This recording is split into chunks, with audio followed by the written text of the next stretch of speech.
Thank you.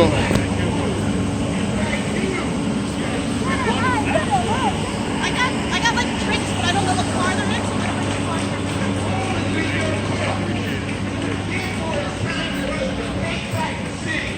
Has been stolen from us in the wake of liberalism.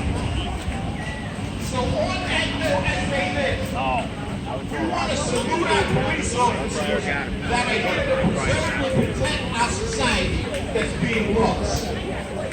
So on that note, I want everyone to stay safe and remember what we're fighting for. We're fighting to take back our city, not turn it over to the criminals. Thank you, John! March up! Big day, Lieutenant! NYPD! Let's hear it! Our next speaker! Our next speaker! Our next speaker is a mayoral candidate, although we don't have politics in this, but he's also a retired NYPD! Bill Pepperton!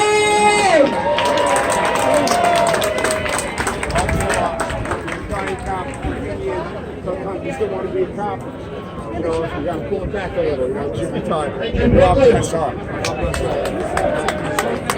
I need everybody to be fair. Nice and loud.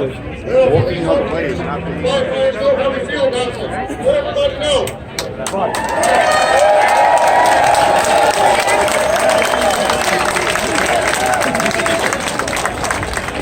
This is a fitting location for me today.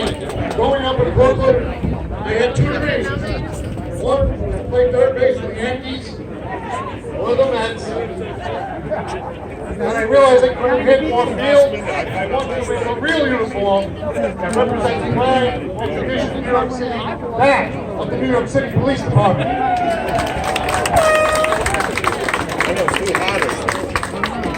Every generation of police officers goes through dark days. My father went through the 60s and the 70s when there were police assassinations by militant groups. My generation had 9/11. This generation of police officers is enduring 8 years of Bill de Blasio's failed policies and anti-police administration.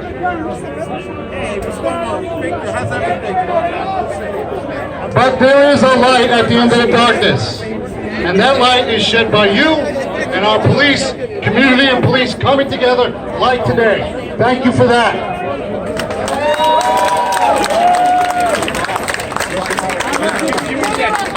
Police and community coming together like today, that is how we take our streets back, that is how we end our violence, that's how we restore respect to the NYPD, that is how we save our city.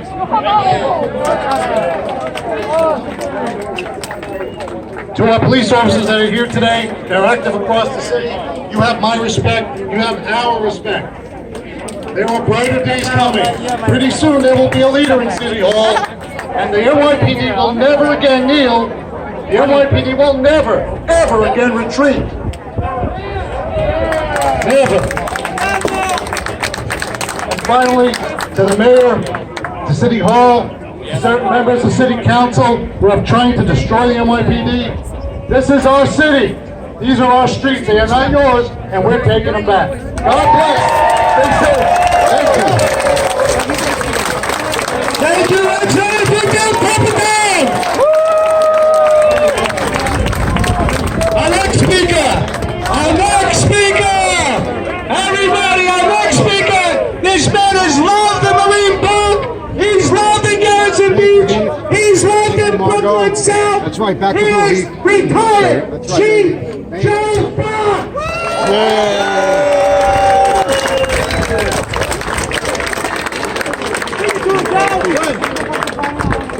What's up? How you doing? Thank you, everyone. Sorry about that. So, I was not a very good student, but I was good at math. And I guess because it was simple. 2 and 2 added up to 4. And I had an easy time with that. So for anybody who just may have gotten here from another country or another world and wondering what's going on, I just want to break it down like 2 and 2 equals 4. Night 1, the mayor and the governor in Minneapolis walked away from their city. People rioted and burned and attacked the precinct. and they called it, that mayor, I don't even care what his name is, called it bricks and mortar, a police station house. What represents what is good and what represents order, he called bricks and mortar. And the next day, people like Corey Johnson and Mayor Bottoms in Atlanta and Bill de Blasio here and Cuomo said, get out there and demonstrate tonight. We know that you have had loved ones die alone because of COVID, but we want you out there demonstrating tonight. This is different. As de Blasio, who paints himself smarter than all of us, calls this a moment. Because we're living in August of 2020, but he is so brilliant that he sees this as a 5,000-year movement.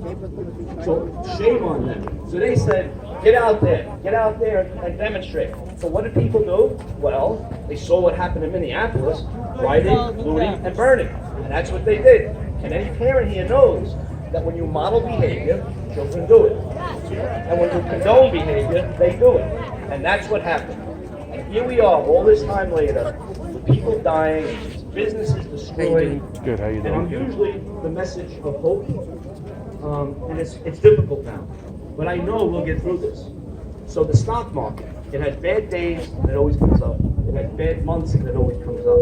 It has bad years and it always comes up. We're going through a Great Depression now. And it's going to take time. And it's going to take time. But we have to get out there and vote, because that's our most powerful weapon. You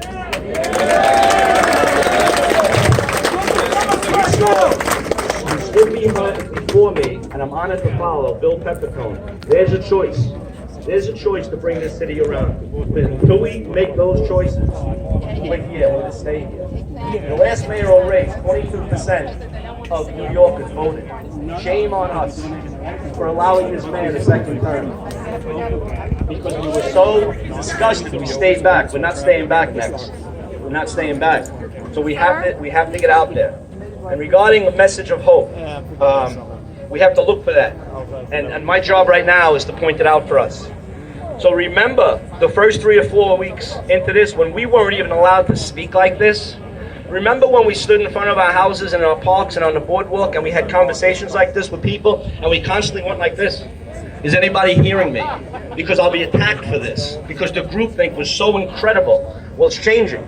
And this is hope. The fact that we're out here now. And all of these rallies. This is hope. This is what it looks like. And regarding hope, we're angry. We're angry. You've never heard me, Anthony, Marty Golden, you've never heard me speak with a tone like this. I'm suffering too. We all are. But let me tell you, it's important to not lose sight of our lives, our loved ones, and our own sanity through this. It's okay to be angry. It's okay to text each other. That's healthy. Those are emotions. What's not okay is for it to become destructive.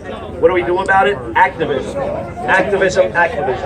Out here, as simple as, like we're doing now. Exactly, thank you. As simple as getting out and saying hello to a cop. That matters. They need more than that, but that matters. Just ask your sons and brothers and sisters who are wearing that uniform. Watch their faces when you do that. Me, I'm doing these visits to precincts. Anthony and Anna, who are here, who started Thank You NYPD, Thank You NYPD on Facebook. We've been going to commands, delivering moments and hours of comfort. My level of anger and sadness has gone down considerably because of activism. And my name is Joe Fox. Look, I'm a certified life coach. I spent a lot of money and I spent my life trying to help others. I'm never taking a dime for it. So all my services, all my information, it's all public. Anybody ever wants to chat with me, I'm talking with strangers and loved ones all the time. And to the cops. And I say, I take nothing away from those of us who aren't wearing the uniforms now, or maybe never have. We all hurt when we see these victims and this crime happening.